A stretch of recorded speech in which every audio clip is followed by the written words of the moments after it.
तो छोटे शेर ऊंची छलांग में आप सभी का एक बार फिर से स्वागत है। अंशुल जैन सर हमारे साथ बने हुए हैं। अंशुल सर, पहले तो मैं आपसे यही जानना चाहूँगा, आपने आते ही उस चीज़ का जिक्र भी किया था कि फार्मा सेक्टर पर 100% टैरिफ यूएस ने लगा दिया। अब जो फार्मा कंपनीज है जिनका 45% 50% रेवेन्यू ही यूएस से आता है, तो उन पर क्या असर होगा सर? जो बड़ी बड़ी कंपनियां हैं, अगर मैं बात करूं, कुछ लुपिन है, सन फार्मा है, डॉक्टर रेड्डीज हैं, औरोबिंदो फार्मा 50% इसका रेवेन्यू यूएस से ही आता है। नेटको फार्मा का भी 70% जो रेवेन्यू है वो यूएस से आता है। सर, ये बड़ी कंपनियां हैं, इन पर क्या शॉर्ट टर्म ही इम्पैक्ट दिखेगा या फिर लॉन्ग टर्म में भी एक बड़ा यहाँ पर असर देखने को मिल सकता है? सर, आउट ऑफ कॉन्टेक्स्ट एक कुमार विश्वास की शायरी याद आई। पूरी याद नहीं आ रही है, दो ही लाइन याद आ रही है। जी जी सर। ये मत देख क्या हाल है मेरा तेरे आगे, ये देख क्या रंग है तेरा मेरे आगे। तो वही हाल है कि हमारा तो जो होगा सो होगा।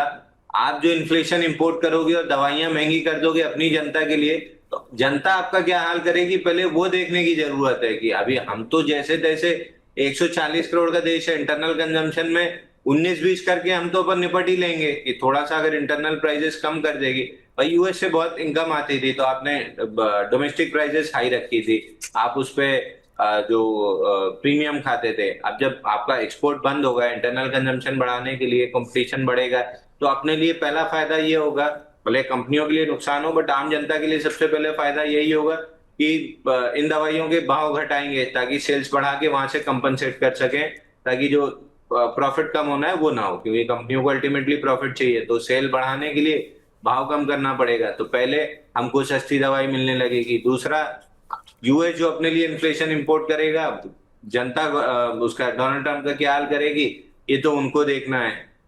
तो कुल मिला के दबाव बनाने की रणनीति है। क्योंकि जब भी कोई टीम जाती है, कोई ना कोई ऐसा टैरिफ, कोई ना कोई ऐसी चीज बना दी जाती है कि गोल पोस्ट शिफ्ट कर दिया जाता है। बट अब ठीक ठाक अच्छा डिप्लोमेट गया है, तो कुछ ना कुछ करके कुछ ना कुछ निकाल के ही आएगा, ऐसा मेरे को यकीन है। बट आपको याद होगा, बार बार मैं मना करता जा रहा था कि फार्मा इंडेक्स पे ब्रेकआउट दिख रहा है, लेकिन मैं ब्रेकआउट नहीं प्ले करूंगा। क्योंकि यही आखिरी हथियार उनके पास बचता है। एक बार वो और चल जाए, मतलब आखिरी चाबुक जो है वो भी चल जाए, इसके बाद तो फिर छाती चौड़ी करके खड़े रहिए। अब कर लो जो करना है, इसके बाद तो कुछ कर नहीं सकते। तो फिर वही हाल है कि अब आखिरी चाबुक भी चल गया। उसमें भी फार्मा इंडेक्स अपने 50 वीक मूविंग एवरेज, 3 साल और 1 साल के वीवैप के आसपास आके उस स्प्रेड जोन में आके खड़ा हो गया। तो फार्मा इंडेक्स में यहाँ से बहुत खींच के अगर डाउनसाइड पकड़ी, तो 21,100 पे 3 साल का वीवैप है और 21,590 पे चल रहा है। बहुत खींच के 300-400 पॉइंट की डाउनसाइड है, तभी लुपिन में ब्रेकआउट था। आपका डॉक्टर रेड्डी में ब्रेकआउट था। मैं इसलिए बार बार मना कर रहा था कि थोड़ा सा रुक जाइए, पहले ये आखिरी दाव भी अपना चल ले। इसके बाद अगर अगर जो जो स्टॉक्स में रिलेटिव स्ट्रेंथ और अपने सपोर्ट जोन, मतलब ब्रेकआउट जोन प्रोटेक्टेड रह जाते हैं, उन सब में बाइंग करना स्टार्ट करेंगे, तो और 2-4 दिन 5 दिन में ये चीजें और ज्यादा क्लियर हो जाएंगी। उसके बाद भले आप फार्मा में इन्वेस्टमेंट करना स्टार्ट कर सकते हो। क्योंकि ट्रेडिंग तो मैं फार्मा में कभी नहीं करता। एक बार औरो फार्मा के 10 लॉट लॉन्ग खड़े हुए थे, और यूएस एफडीए का कोई नोटिस उनको आ गया था इंस्पेक्शन का, अगले दिन वो 10% नीचे खुला था। तो फार्मा में मैं ट्रेडिंग तो बिल्कुल नहीं करता हूँ, क्योंकि कब यूएस एफडीए की कौन सी वो स्टेटमेंट आ जाए। तो pharma is for investing. Worst time is over. यहाँ से धीरे धीरे एक्यूमुलेशन करना स्टार्ट करना चाहिए। अगर आप इंडिविजुअल पिक नहीं ढूंढ पाते हैं, जो इस समय ढूंढना ऑलमोस्ट इम्पॉसिबल है, तो बेस्ट है कि फार्मा के ईटीएफ को लेके शांति से बैठ जाए। किसी कोटक का, निप्पॉन का, किसी आईसीआईसीआई का, सभी फ्रंटलाइन एमसीज के फार्मा इंडेक्स के ईटीएफ्स पड़े हुए हैं। या बेटर है कि फार्मा फंड में आप जाके इन्वेस्ट करते हैं। तो डायरेक्ट स्टॉक पिक करने की जगह या तो ईटीएफ या म्यूचुअल फंड के रास्ते से है। मैं म्यूचुअल फंड के रास्ते से ज्यादा ईटीएफ का रास्ता प्रेफर करता हूं, क्योंकि एंट्री एग्जिट एकदम आसान हो जाती है। ओके, तो फार्मा स्टॉक्स पर अंशुल जैन सर की राय है कि स्टॉक्स पर डायरेक्ट इन्वेस्ट ना किया जाए, आप ईटीएफ और म्यूचुअल फंड्स का रास्ता यहाँ पर चुन सकते हैं अगर आप फार्मा सेक्टर में ही इन्वेस्ट करना चाहते हैं तो।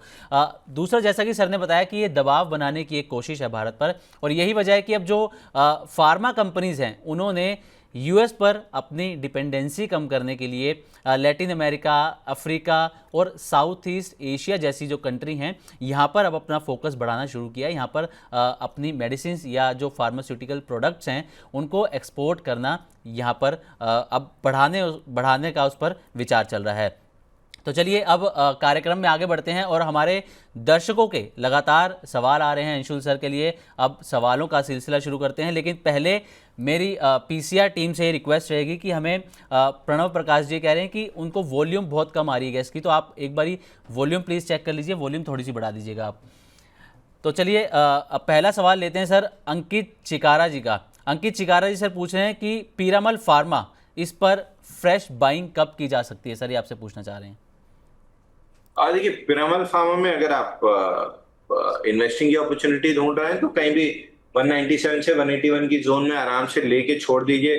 पीपीएल फार्मा आराम से 400 रुपए में बिक जाएगा। तो 197 के नीचे चल रहा है फिलहाल, 189 के पास है।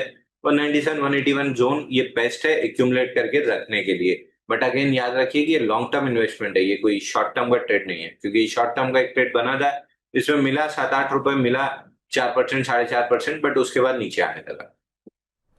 ओके, तो अगला सवाल हम लेते हैं अंबर सिन्हा जी। इनका सवाल है सर एरिस इंफ्रा, इनकी 156 रुपये की यहाँ पर इनकी बाइंग है, और जमुना ऑटो यहाँ पर 100 रुपये की बाइंग है सर इनकी। अब ये पूछ रहे हैं कि और इसमें फ्रेश एंट्री क्या करनी चाहिए शॉर्ट टर्म के लिए, एरिस इंफ्रा और जमुना ऑटो। एरिस इंफ्रा दोबारा से अगर 153.75 के पास रिजेक्शन बना या बुलिश कैंडल बनी तो बाइंग करेंगे 179 के लिए, नहीं बनी तो नया सेटअप बनने का वेट करेंगे। जमुना ऑटो में ब्रेकआउट कंप्लीटली फेल होते हुए दिख रहा है। कल की कैंडल ने 104 के अपने सपोर्ट को तोड़ा है। एक बार लॉन्ग लिक्विडेशन में प्रोबेबली 96 तक आ सकते हैं। बाकी वीकली चार्ट पे स्ट्रक्चर का कोई ब्रेकडाउन नहीं है, डेली चार्ट पे जरूर है, तो पुल बैक ही मान के चलूंगा मैं कि 95 96 तक पुल बैक आ सकता है। ओवरऑल स्ट्रक्चर में अभी भी कोई डेंट लगा नहीं है। वीकली चार्ट का स्ट्रक्चर है, समय अपने 4-6 महीने खींच के चलेगा, बट जाना इसके ऊपर ही चाहिए। ओके, तो जमुना ऑटो को ऊपर जाना चाहिए, 95 96 तक इसमें पुल बैक आ सकता है। एरिस इंफ्रा में इन्वेस्टमेंट करते हैं तो 179 के लिए आप कर सकते हैं। सर ने उसके लेवल भी यहाँ पर बता दिए हैं। अगला सवाल हम लेते हैं सर, ब्रिजेश जी इनका नाम है, ये पूछ रहे हैं कि आधार हाउसिंग फाइनेंस में क्या करना चाहिए। 431 रुपये पर इन्होंने बाय किया हुआ है, ये आपसे सजेशन चाह रहे हैं सर। देखिए, आधार हाउसिंग फाइनेंस में स्टैंडर्ड डिस्क्लेमर, हमारे क्लाइंट लॉन्ग हो सकते हैं, हमने बाई कॉल दिया हुआ है। इसमें आया था गैप के साथ 241 डेज का candle pattern breakout. Average volume था इसका 1 मिलियन का, और ब्रेकआउट पे वॉल्यूम था 3 मिलियन का, नहीं 300% वॉल्यूम राइज था। उसी ब्रेकआउट पॉइंट को रिटेस्ट करने आज नीचे आया और बिल्कुल लो उसी ब्रेकआउट पॉइंट पे बना है। 516.80 का ब्रेकआउट पॉइंट था, 515 का लो बना है। तो यहाँ से अगर आज का ये रिवर्सल सस्टेन करता है या 2-3 दिन यहाँ पे होल्ड भी कर लेता है और 493 नहीं टूटता है, तो आराम से स्टॉक में 650 तक की अपसाइड बनेगी। तो लोएस्ट एंट्री रिस्क पॉइंट पे आप खड़े हुए हैं। ओके, तो 493 अगर इसका लेवल नहीं टूटता है आधार फाइनेंसिंग में, आधार हाउसिंग फाइनेंस में, तो ये आगे और अच्छा परफॉर्म कर सकता है। अगला सवाल सर तनिष्क जी का है, ये पूछें कि बैंकिंग सेक्टर में 2-3 साल के व्यू के साथ इन्वेस्ट करना है तो किन शेयर्स में कर सकते हैं, और 2-3 आपकी ये टॉप पिक्स जानना चाह रहे हैं सर। देखिए, मैं आईसीआईसीआई और एक्सिस बैंक ही प्रेफर करता हूँ, क्योंकि एचडीएफसी बैंक अभी स्टॉक स्प्लिट हुआ है।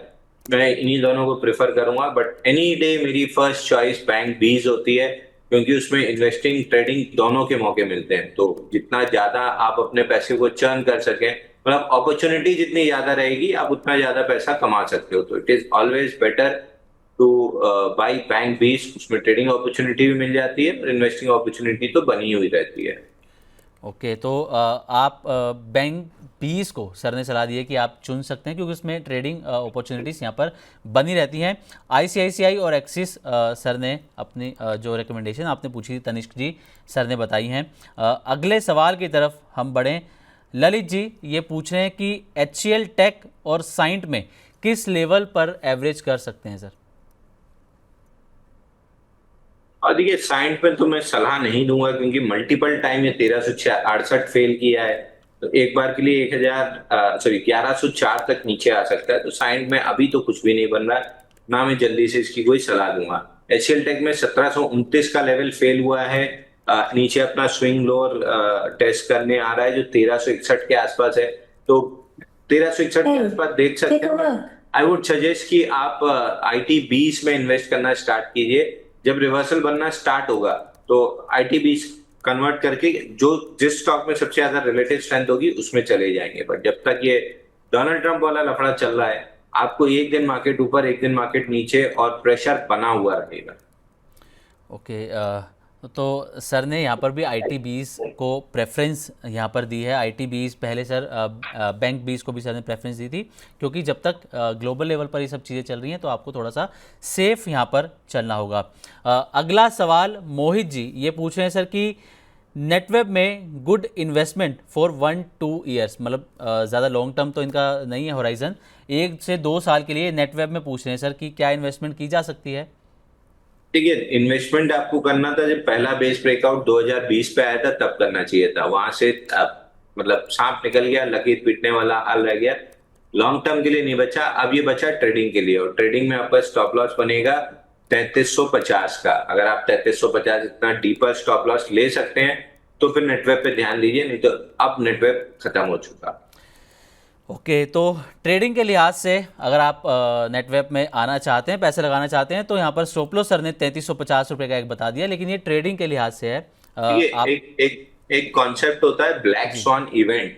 जी ब्लैक स्वॉन इवेंट का मतलब होता है कि अचानक जो कभी सोची नहीं गई हो, जो कभी मतलब समझी नहीं, मतलब जिसको आप सोच भी नहीं सकते वो हो जाना। जैसे इंडिया में 2004-5 में सुनामी आया था, या अचानक से भूकंप, नहीं भूकंप तो ऑलमोस्ट टेक्टोनिक प्लेट की वजह से जी ये रहता है, मतलब जैसे सुनामी आ गई थी, या और कोई भी ब्लैक स्वॉन इवेंट्स थे। तो अब अगले 3 साल के लिए आप एक इवेंट के लिए तैयार रहा कीजिए रोज सुबह। उसको कहते हैं ऑरेंज स्वान इवेंट। ये डोनाल्ड ट्रंप का थोड़ा कलर ऑरेंजिश टाइप का होता है, तो ऑरेंज स्वान इवेंट के लिए अगले 3 साल तैयार रहिए, क्योंकि अभी तो एक ही साल नहीं हुआ है उनको राष्ट्रपति बने। तो ऑरेंज स्वान इवेंट के लिए इसलिए हमेशा अपने पोर्टफोलियो में कम से कम 25-30% कैश जरूर रखा कीजिए, ताकि ऑरेंज स्वान इवेंट में कोई गैप डाउन ओपनिंग मिलती है और कोई चीज अच्छी सस्ती मिल रही है तो खरीदने का आपके पास एटलीस्ट मौका रहे। मतलब जो डोनाल्ड ट्रंप साहब हैं ये भी ब्लैक स्वॉन इवेंट से कम नहीं है सर, आपने तो ये नाम दे ऑरेंज ही दिया, स्वान इवेंट है। Orange swan event. जी चलिए, अगर आपको अपने पोर्टफोलियो में 25 से 30% सर ने सलाह दी है कि आप कैश ज़रूर रखकर चले अगले 2 से 3 साल के लिए, जब तक डोनाल्ड ट्रंप US के प्रेसिडेंट हैं। तो चलिए अगले सवाल की तरफ हम बढ़ते हैं सर। ये भी हमारे मनी 9 के प्राइम मेंबर हैं। टाटा स्टील पर साईं प्रवीण जी का सवाल है कि टाटा स्टील पर बाइंग का सही समय क्या है, क्या इस वक्त इसमें खरीदारी करनी चाहिए टाटा स्टील में, या फिर वेट करना चाहिए सर। देखिए, मैं टाटा स्टील में बाई बोलने से थोड़ा सा इसलिए बचता हूँ क्योंकि ब्रेकआउट जैसे सस्टेन हो के फॉलो थ्रू मूव देने लगेगा, I would be a buyer myself. तो ब्रेकआउट बना था 166 पे, उसके बाद से ये चौथा हफ्ता है जहां पे कंसोलिडेशन और टाइट रेंज में क्लोजिंग है। तो अगर ये इसी तरीके से बना रहा और रिवर्सल इवेंट बना, मैंने मना किया था ब्रेकआउट मत प्ले कीजिएगा, क्योंकि I was not sure run away breakout है, तो मेरे को नहीं क्लियर था। एक तो राइट साइड में टाइटनेस नहीं थी, दूसरा रन अवे ब्रेकआउट था, इसलिए आई वॉज वेरी श्योर कि मैं ब्रेकआउट तो नहीं प्ले कर रहा हूँ, मैं रीटेस्ट के बाद प्ले कर रहा हूँ। तो इस वीक में रीटेस्ट बनाने की कोशिश कर रहा है। रीटेस्ट अगर सक्सेस होके बुलिश एविडेंस बनता है तो मैं जरूर अपने पोर्टफोलियो में खरीदूंगा, और स्टैंडर्ड डिस्क्लेमर में तुरंत बता भी दूंगा। तो अभी फिलहाल कुछ समय के लिए तो मैं वेट कर रहा हूँ। अभी ऐसा स्ट्रक्चर नहीं है इसमें जिसमें इमीडिएट कूद के बाई कर लिया जाए। ओके, तो इमीडिएट बाय करने वाला स्टॉक फिलहाल टाटा स्टील नहीं लग रहा है। 166 पर इसका एक ब्रेकआउट आया था, और इस वीक में जैसे सर ने बताया कि रीटेस्ट की इसकी कोशिश जारी है। आगे देखना होगा कि स्टॉक की परफॉर्मेंस यहाँ पर कैसी रहती है। आगे बढ़ते हैं सर। एक और सवाल आया तनिष्क जी का। जियो फाइनेंस में बाय किया हुआ है इन्होंने, 1 से 1.5 साल का व्यू है जियो फाइनेंस पर। क्या और बाय यहाँ पर कर सकते हैं या फिर उससे निकल जाएं जियो फाइनेंस में। देखिए, जियो फाइनेंस तो मैं 330 रुपए से बोलते आ रहा हूँ कि आप जियो फाइनेंस निकल जाइए, उसकी कहानी अभी फिलहाल के लिए खत्म हो चुकी है।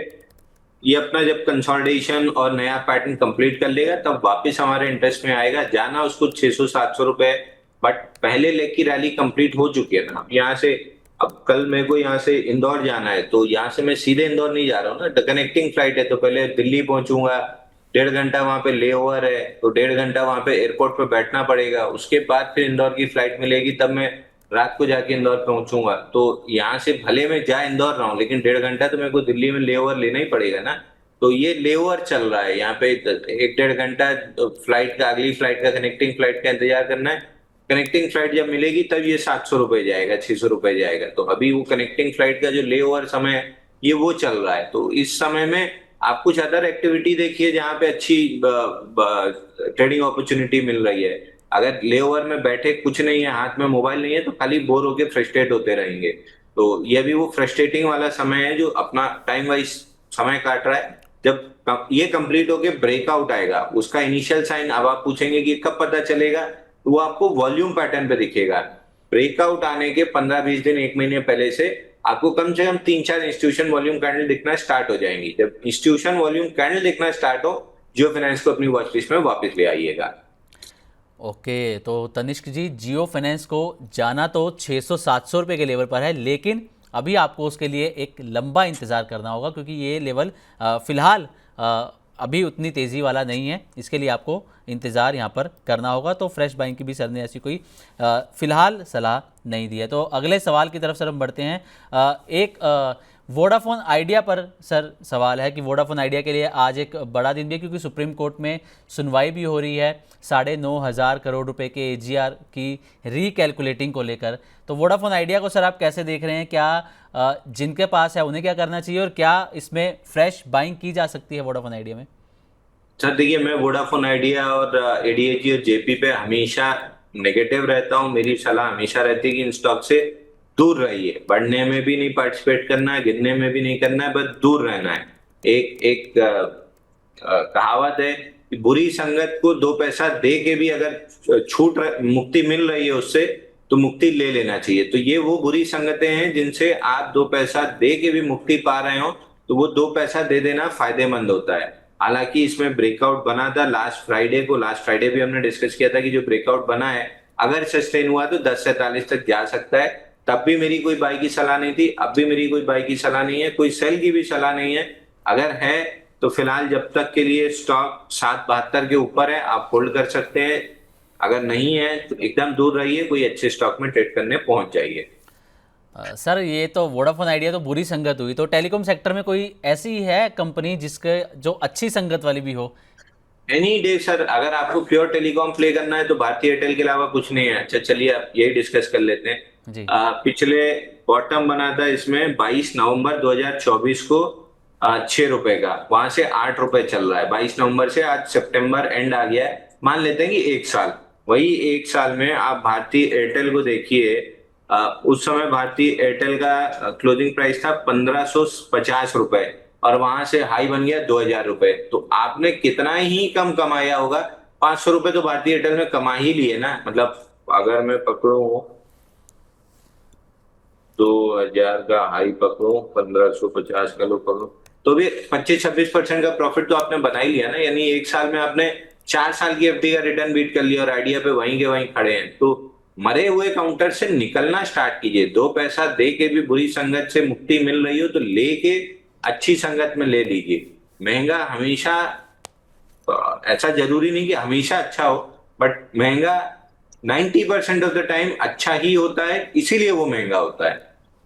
ओके, तो भारतीय एयरटेल में पिछले 1 साल का ये अगर हम बात करें, जैसा कि सर ने बताया, तो यहाँ पर अच्छा खासा जो आपको 1 साल में एफडी का रिटर्न मिलता है, या 4 साल में जो एफडी का रिटर्न मिलता है, वहाँ यहाँ पर आपको 1 साल में ही वो रिटर्न मिल चुका है भारतीय एयरटेल के अंदर। तो ये एक, अगर आप टेलीकॉम सेक्टर में ही पैसा लगाना चाहते हैं तो भारतीय टेलीकॉम सर ने बताया कि ये अच्छा ऑप्शन आपके लिए हो सकता है। अगला सवाल सर मृत्युंजय विश्वास जी का है। ये पूछ रहे हैं कि जीएसएफसी और एक्मे सोलार, इसमें क्या फ्रेश खरीदारी कर सकते हैं? इनके पास पहले से स्टॉक्स हैं, ये उसमें और ऐड करना चाहते हैं। एक्मे सोलार और जीएसएफसी। जी। देखिए, जीएसएफसी में एक ब्रेकआउट फेल हुआ है। 212 पे ब्रेकआउट आया था, हमने अपने क्लाइंट्स को भी लॉन्ग रेकमेंड किया था। ब्रेकआउट फेल हुआ है, 196 तक का लॉन्ग लिक्विडेशन आते हुए दिख रहा है। सॉरी, 191 तक लॉन्ग लिक्विडेशन आते हुए दिख रहा है। ये वापस से राइट साइड डेवलप करने जाएगा। अभी इसका डेवलपमेंट पूरा नहीं हुआ है, प्रीएम्प्टिव ब्रेकआउट था जो कि फेल हुआ है। 191 तक ये नीचे आएगा, उसके बाद वापस से अटेम्प्ट मारेगा 216 के ब्रेकआउट का। एक बार अगर आपके पास है तो होल्ड करके चलना चाहिए। मेरे को नहीं लग रहा बहुत जल्दी से कोई इसमें से निकलने की जरूरत है। एक्मे सोलार में अगेन यहाँ पर 295 टूट चुका है, 295 के नीचे ब्रेकआउट फेल हो चुका है, और वही ऑरेंज स्वान इवेंट में ये सारे ब्रेकआउट्स फेल हुए हैं, 263 तक लॉन्ग लिक्विडेशन में नीचे आते हुए दिख रहा है। ओके, तो एक्मे सोलार 263 तक नीचे आ सकता है। जीएसएफसी सर ने बताया कि 191 तक ये लॉन्ग लिक्विडेशन इसका दिख रहा है, यहाँ तक आ सकता है स्टॉक, और उसके बाद 216 का भी ब्रेकआउट का ये अटेम्प्ट करता हुआ नजर आएगा। अगले सवाल की तरफ से हम बढ़ें। विनोद कुमार जी ये पूछ रहे हैं कि इनके पास वेंट इंडिया के स्टॉक्स हैं 9,750 रुपये के भाव पर, 12 स्टॉक्स हैं इनके पास। अब ये पूछ रहे हैं कि क्या इसमें से निकल जाएं या फिर होल्ड करें, ये टारगेट भी जानना चाहते हैं सर। देखिए 9,390 के नीचे तो हम मल्टीपल टाइम डिस्कस कर चुके हैं कि क्लियर एग्जिट की सलाह है। 9,390 अगर टूटता है तो आपको निकल जाना चाहिए।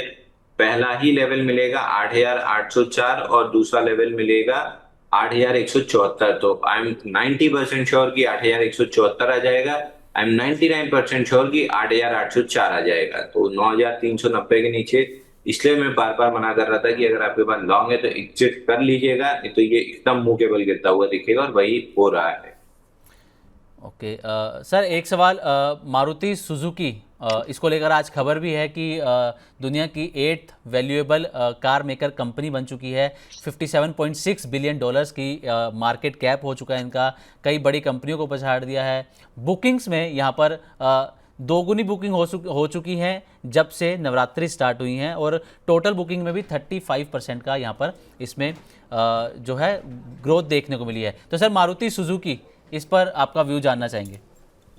ठीक है, मारुति में जब ऑल टाइम हाई से 10% नीचे था तब से हम बात कर रहे थे कि करीब करीब 14,500-15,000 रुपए आ जाएगा। खींचते खींचते 16,500 आ गया है। नए ट्रेड या नए इन्वेस्टमेंट के लिए बहुत ज्यादा कोई अपॉर्चुनिटी बची नहीं है। तो मेरे को नहीं दिख रहा कि कुछ भी चीज इसमें नई होती हुई दिखेगी।